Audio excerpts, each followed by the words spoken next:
Ignition sequence starts. 6, 5, 4, 3, 2, 1, 0. Liftoff. We have a liftoff.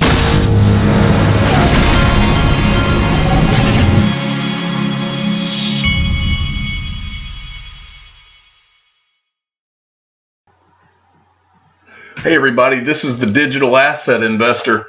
I was going to start off with this is a post by XRP Crypto Wolf, and he says Moscow, Russia, and 3 other Russian regions will legally pilot cryptocurrencies, blockchain, and DLT tech in order to accelerate the adoption of new tech solutions. The experiment is set to be carried out in the form of regulatory sandboxes.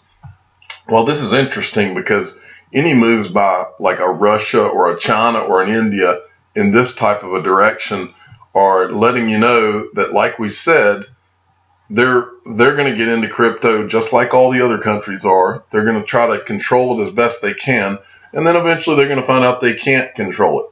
But then the adoption will be too great, and so it won't matter. But we love it when we see any country furthering their adoption. Next, this is from Stuart XRP, and we need to watch this for a minute. I'm not going to hit the play, but it'll play there by itself. This is at Stuart_XRP, and he's done this video, and it shows you the XRP and Ripple ecosystem. It's all of the different, like there's Arrington XRP Capital, that was Cinnamon, the video platform, that was, I believe, Omni, and then it shows different companies like Temenos that they're either partnering with or have partnered with, Finastra.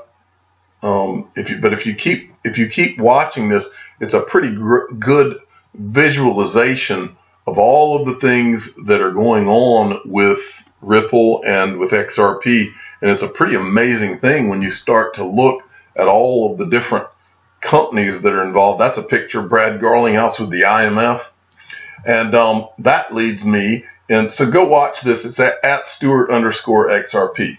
That leads me to this, and this is pretty interesting. This is from XRP Wave Rider. At XRP Wave Rider sent me this. Now this was a report from the Weiss crypto ratings, but I just wanted to read you this first part because this screams XRP, folks, because of all the times that Christine Lagarde has talked about Ripple.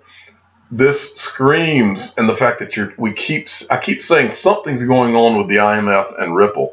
Well, listen to this, because what he's saying here really does, I mean, it's like a blinking light that says Ripple and XRP. The International Monetary Fund, along with the World Bank, is experimenting with blockchain technology. And this is big news with far-reaching implications. No, their project is not an open public distributed ledger, at least not yet. Instead, it's strictly a closed permission ledger, much like JPM's Quorum, which JPM coin is based on. But there's a key difference. Unlike what we see happening at JPM, it seems this project is not the IMF's endgame. Instead, it's a test project for their staff to get their feet wet using crypto assets and distributed ledger technology. That's very intriguing. Could they be testing the waters for a future platform that banks and other financial institutions will use to settle transactions? If so, projects like JPM coin could face a premature death. Heck, if banks around the world can use an asset issued by a trusted, neutral institution like the IMF, no banker in his right mind would ever want to use an asset issued by a competitor. Even if the IMF does not move ahead, the concept of the JPM coin is still very nearsighted. Competing megabanks like Citigroup or B of A Securities would simply launch their own crypto assets, and in the end, that would just create a race to the bottom, each bank trying to foist its own coin to its competitors. End result, poor adoption by any individual coin. That's why we have zero confidence in bank-sponsored coins, and it's why we're eager to find out more about what the IMF has in mind. Now, folks, if I've ever read anything to you that screams Ripple and XRP, that does. And so, like I said before, I don't know what the IMF has going on, but putting all this together, it sure does scream Ripple and XRP. I mean, at every turn. Okay, now on this channel, I've shown you this before, but this ties into what I was just talking about with the IMF in a second. But it also shows you another point. The first thing, this is Jicky at Crypto Jicky, okay? And he says, if you've been hearing that XRP is going to zero, watch this video for some perspective on why people are saying it. BTC has been going to zero over 350 times, and it's still here. In other words, they keep on saying all of this. Well, what you're looking at is this is the guy from the Palm Beach. I can't remember the name of his report. I think it's called the Palm Beach Research Report or something. And he was on Glenbeck a few months back, maybe 8 months or so ago, and he was going through. He had this timeline pulled up. And he literally was going through and showing how all of these powerful people like Jamie Dimon and George Soros and people like that were telling people that Bitcoin was a fraud and all this. And then he shows on the timeline where they would say something like that, the price of Bitcoin would go down, and then you'd find out later that they were buying it. JP Morgan or George Soros were buying it through one of their arms at the same, right after they would tank the price. And there's nothing illegal about them doing so right now. And so, but he's illustrating the point that this is how they play the game. This is how they've played the game for a long time. This is how many of them have gotten wealthy, George Soros especially. But then in part 2 of this, he says, I find it interesting, and I had forgotten this, folks, that in this part 2, he starts talking about how Christine Lagarde was talking this same way about crypto. He says, I find it interesting in this section of the video that Christine Lagarde was calling for all central banks to band together against cryptocurrencies. And now she's singing a very different tune, as if the big players have loaded up their bags and are ready for the next bull run. Now, folks, once I read this, I remembered that, yeah, she was doing that. But now, not only is she not bashing cryptocurrencies, now she will say this is not about Bitcoin, but she won't say, you don't hear her say that about Ripple and XRP. In fact, the only thing she ever does is praises Ripple or XRP. And not only is she not telling the central banks to be against cryptocurrencies, she's telling them that they're coming and they better prepare. Because she's telling them it's going to be disruptive now, and that if they don't get ready for it, that they'll disappear. I mean, she's saying those kind of things now, which tells you a lot about what's going on, folks. And look at the prominent figures and companies that are involved in crypto. And so anyway, I thought this was just fascinating, and you should go watch this for sure, at Crypto Jicky. And then, all right, I got this from Darth Ripple. Remember today in an earlier video, I showed you this post from Ripple. Now remember, Ripple has spent the last good while not making any announcements. Most of their announcements are made through other people. They let the companies that are doing deals with them announce it themselves. Ripple has been very quiet for the last, really, Ripple has been very quiet, I want to say, since Miguel Baez tweeted out #0doubt. They've been very quiet from that, and they just decided they were going to quit announcing deals. Well, today, when I was showing you this it wasn't an announcement, but they tweeted, how can Facebook scale in emerging markets and shift its monetization strategy? And then they linked this to an article that Ashish Birla had written about how Facebook could benefit from blockchain. But this, the first thought I had was, wow, they wouldn't tweet something like this if they weren't talking to Facebook. So that was the immediate thought. Well, it turns out Darth Ripple had the same thought. Ripple is no longer in stealth mode. Hint. That's what he said. And then it wasn't just him. I saw someone else tweet. This is XRP Fly. At XRP Fly says, okay, what's this about? Can it be Facebook and Ripple? What? And so what they're saying is, this hit them the same way it hit Darth Ripple and the same way it hit me. All of a sudden, out of nowhere, Ripple's gonna tweet something out like this about Facebook. it can't be. This can't be an accident. It can't be. Doesn't make any sense because Ripple's too closed mouth about things. Okay, from my James Bond friend at ECOSSEXRP1, give him a follow.